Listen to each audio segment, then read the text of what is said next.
До слова запрошується речник Міністерства оборони України з питань АТО. Now the floor is given to Ministry of Defense of Ukraine, spokesman on ATO-related issues, Colonel Oleksandr Motuzyanyk. Good afternoon, everyone. Now the information about activities in the ATO area. Yesterday, no Ukrainian serviceman was killed or wounded in the ATO.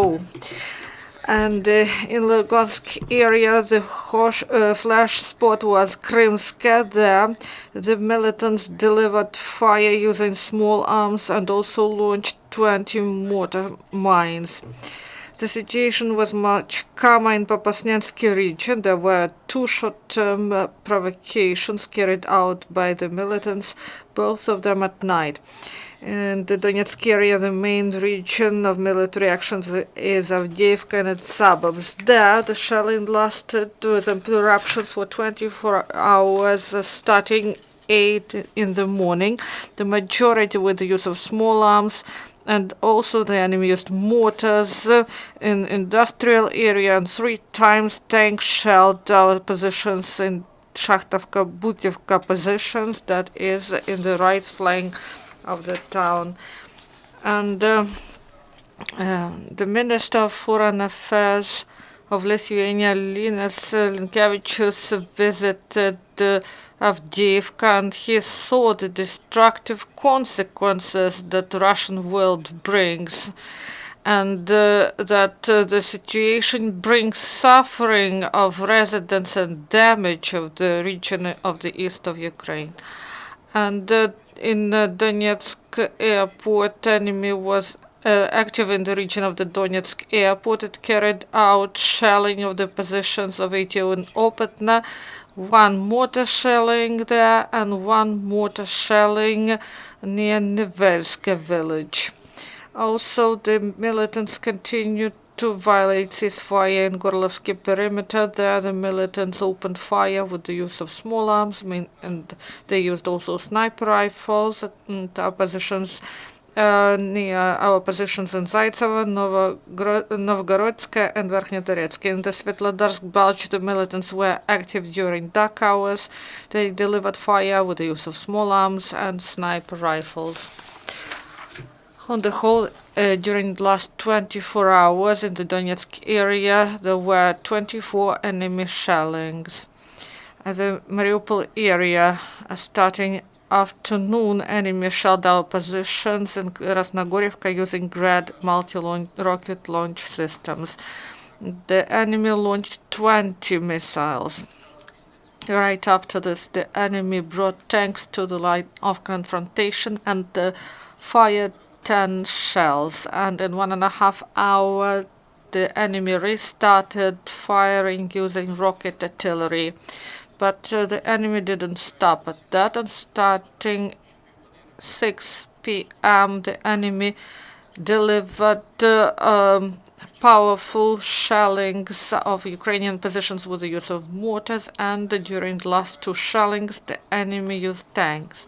And according to the general staff, Krasnogorovka was hit by 28 rockets launched from Grad systems, 25 tank shells, and 130 mortar shells. These grave violations were recorded by JCCC officers.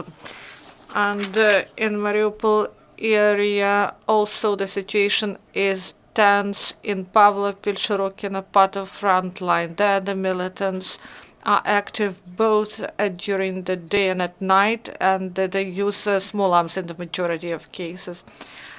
And during the last 24 hours in the Mariupol area, there was 35 shellings delivered by the enemy recorded.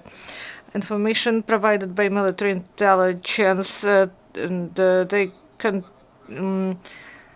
and in the territory of Russia, they continue to recruit so-called volunteers to bring them to the east of Ukraine, and those recruited are sent for training to Rostov Oblast, and then the preference is given to those who have military experience, including in Syria.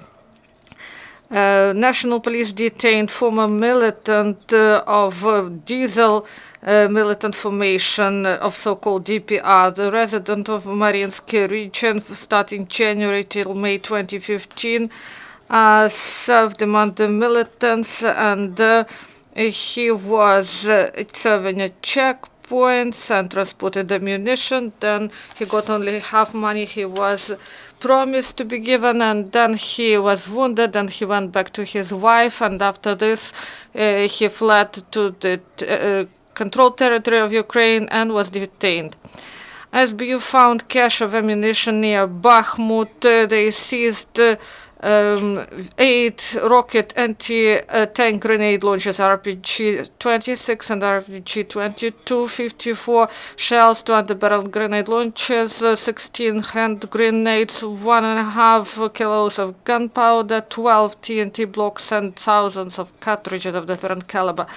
2 more militants were detained and sentenced. The resident of Donetsk joined the militants of DPR in 2014, and he was detained in August 2015 in Dnipro, and he planned to carry out a subversive act by the orders of his Russian curators.